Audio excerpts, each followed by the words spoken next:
続きまして、Ecosystem for Innovation and Entrepreneurship in Sweden, The Case of Chalmers と題しまして、スウェーデンのチャルマース工科大学アントレプレナーシップ&ストラテジーディビジョンのディビジョンヘッド、マッツ・ルンドキュビスト教授による基調講演を執り行います。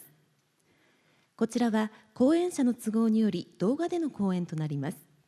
それではどうぞご覧ください。Hello, Mats Lundqvist here. I'm professor in entrepreneurship at Chalmers University of Technology in Gothenburg, Western Sweden. I would have loved to have been at this jubilee, but I'm so proud to be here instead on video link. And I will show you some of the life I've had during the pandemic. It's been pretty okay. I'm actually out in my summer cottage just by the Swedish Ocean, and I will show you some scenery from that while reflecting on entrepreneurship in Sweden, reflecting on it at Chalmers, and eventually giving my very sincere warm greetings for the jubilee of QREC. All right, where do my thoughts go as a start? Well, behind me soon you will see a very special Swedish color. So some of you who have been in Sweden, you have probably seen that many houses are painted exactly like our cottages. It's called the Falu red color, and it's derived as a side product from our Falu copper mine in the middle of Sweden. And the whole Swedish industrial and entrepreneurial history basically started with this copper mine. It's more than 1,000 years old, but in the 15 and 1600s it became the place where our king and our country was able to grow. So this color is now on almost every Swedish house because it's still a very practical, nice copper-based color, the Swedish red color on our house. If we go a little bit more here, you can also see how I enjoy my zooming a lot. I sit in the sofa in here and then I look out over the ocean all the time. So sometimes I have had some difficulties concentrating because there might be a nice boat or something or some birds flying, but this has been my year. Let's walk down and enjoy the water now, okay? All right, welcome to the Swedish west coast. We are right now zooming in on the Gothenburg harbor approach. You might be able to spot a few big ships at the horizon and also some islands, and that's the beautiful Gothenburg archipelago. So a few words about Gothenburg. First of all, we actually celebrated 400 years yesterday. So that's fantastic, I think. The second thing that many know is that it's really a harbor port. It's the biggest trade and harbor port in Scandinavia and even Northern Europe. So we've done a lot of trading, and the most famous trading was with the East India companies back in the 1700s. So what we learned back then was that we could trade with China and Canton, which brings me close to where you are, even though not close enough, but at least much closer.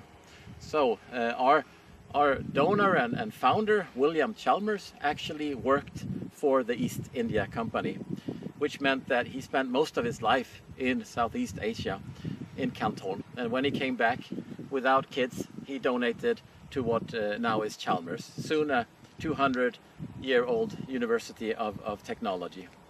So we're a city of trade. We're also, since the late 1800s, very parallel to Japan, also a city of industry. And one of the stories we have is that it started with textile industry, with a lot of machineries being pulled and stuff. And from that, SKF, our roller bearing international company, actually was spun off. And a few decades later, in the late 20s, some persons at SKF, they spun off what is now Volvo. And I think you all have heard about Volvo. So you can see how our industrial late development has continued, and to leapfrog into the last 25 years that I've been into this ecosystem of ours. We started our school in 97, so we're celebrating quarter of a century this next year. So we did that. Why? Because we felt that you need to have entrepreneurial skills and talent to tap in to new knowledge. Basically the way the persons who worked at SKF tapped into knowledge and then wanted to make a car company. And we've been doing the same thing. We tap in actually to Volvo, to SKF, to our research at Chalmers, to our medical school, Sahlgrenska, and other places. And then we assume that many of these ideas need a driving force from our students to become realized. And often it's not a car then, or it's not a roller bearing, it's two totally new directions that big firms are not interested in going. So that's where we have our startups generated. Now, since almost 10 years, I think, we've had a partnership and a fantastic relationship with you guys at QREC.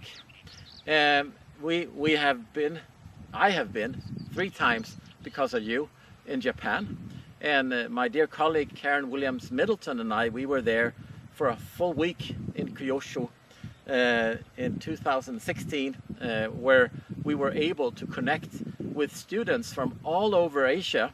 Fantastic.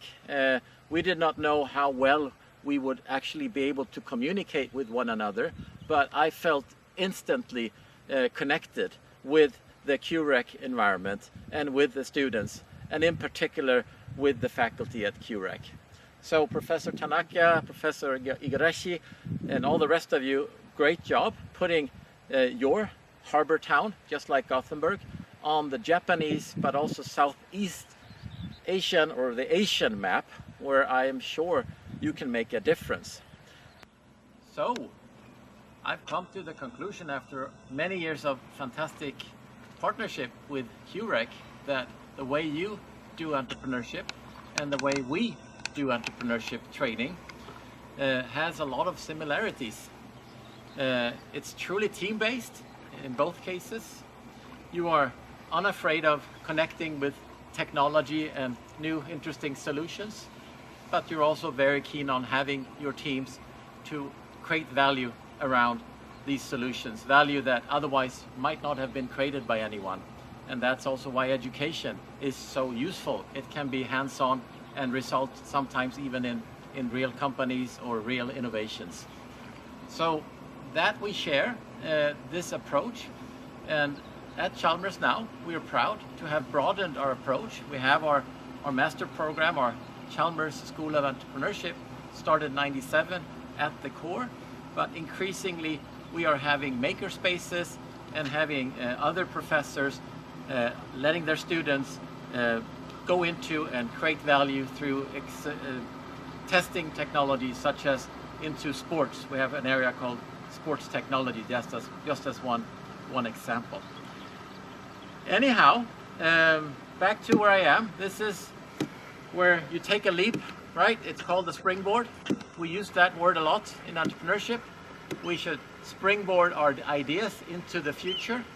I actually am very fine just springboarding into the water every morning to get my morning swim, and I am very happy to have that.